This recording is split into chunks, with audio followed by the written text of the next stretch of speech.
ഇന്നൊരു അവധി ദിവസമാണ്. കുറച്ച് ദിവസമായി വീടിന്റെ പിന്നാപ്പുറത്തൊക്കെ ഇറങ്ങിയിട്ട്. അപ്പൊ ഇന്നൊന്ന് ഇറങ്ങിയതാണ്. ഈ വെറുകുപെരയുടെ ബാക്കിലായിട്ട് മുരിങ്ങലയുടെ ഒരു മരയുണ്ട്. അപ്പൊ അതിൽ നിന്ന് കുറച്ച് മുരിങ്ങല എടുക്കാൻ ഉമ്മ പറഞ്ഞപ്പോ കേറാണ് കേട്ടോ. കേറി നോക്കിയപ്പോ അവിടെ മുരിങ്ങലൊക്കെ ഉണങ്ങിയിട്ടുണ്ട്. കുറച്ച് ദിവസമായി അതിന് വെള്ളം പാർന്നിട്ട് അതാണ് തോന്നുന്നു. അത് ആകെ ഉണങ്ങിയിട്ടുണ്ടായിരുന്നു. അപ്പൊ ഈ ഒരു മാസത്തിൽ ഇതിന് പൂവൊക്കെ ഉണ്ടാവല്.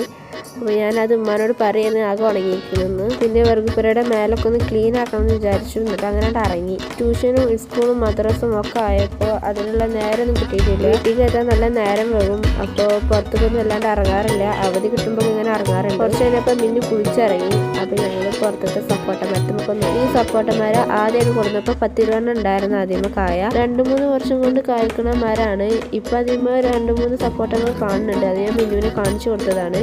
വീടിന്റെ കുറച്ചധികം ഭാഗത്തായി കിഴങ്ങുകളൊക്കെ ഇതിപ്പോൾ നട്ടിട്ടുണ്ടായിരുന്നു. ആ കിഴങ്ങിന്റെ താഴായിട്ട് കുറച്ച് കുരുമുളകിന്റെ തൈകളുണ്ടായിരുന്നു കേട്ടോ. ഇപ്പൊ കുറച്ച് കാറ്റുകാലം തുടങ്ങിയിട്ടുണ്ട്. അപ്പൊ വീടിന്റെ ബാക്കിലൊക്കെ പാടാണ്. അപ്പൊ അവിടെ പോയിട്ട് വെറുതെ ഇരിക്കും. ഈ മരങ്ങളും ഈ തൈകളൊക്കെ എൻ്റെ അമ്മ ഇപ്പൊ ഇങ്ങനെ നട്ടതാണ്. ഏകദേശം കിഴങ്ങൊക്കെ വെച്ചിട്ട് ഒരു 3 വർഷം ആവാനായി. ഇപ്പൊ കിഴങ്ങുമൊക്കെ അടക്കുണ്ടാവാൻ തുടങ്ങിയിട്ടുണ്ട്. കുറച്ചധികം നാളായിട്ട് നമ്മൾ വീഡിയോസ് ഒക്കെ ഇട്ടിട്ട് ഉണ്ടായിരുന്ന ക്ലിപ്പൊക്കെ വെച്ചിട്ട് ഞാൻ വീഡിയോസ് ഇടാറുണ്ടായിരുന്നു. ഇപ്പൊ അങ്ങനെ ഇടാൻ പറ്റാറില്ല. മരങ്ങൾക്ക് ഇടയിലൊക്കെ നടക്കുമ്പോൾ ഒരു റിലാക്സ് തോന്നും.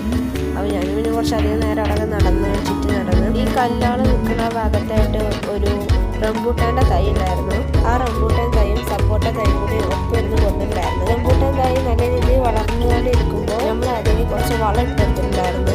ആ വളത്തിൻ്റെ കൂടെ കുറച്ചുകൂടി വെള്ളൂറ് കൂടി കൂട്ടി കൊടുക്കുമ്പോൾ അതിൻ്റെ ഇലകളൊക്കെ പഴുത്തന്നെ കൊഴുതി ചീനി പറ്റാവുന്ന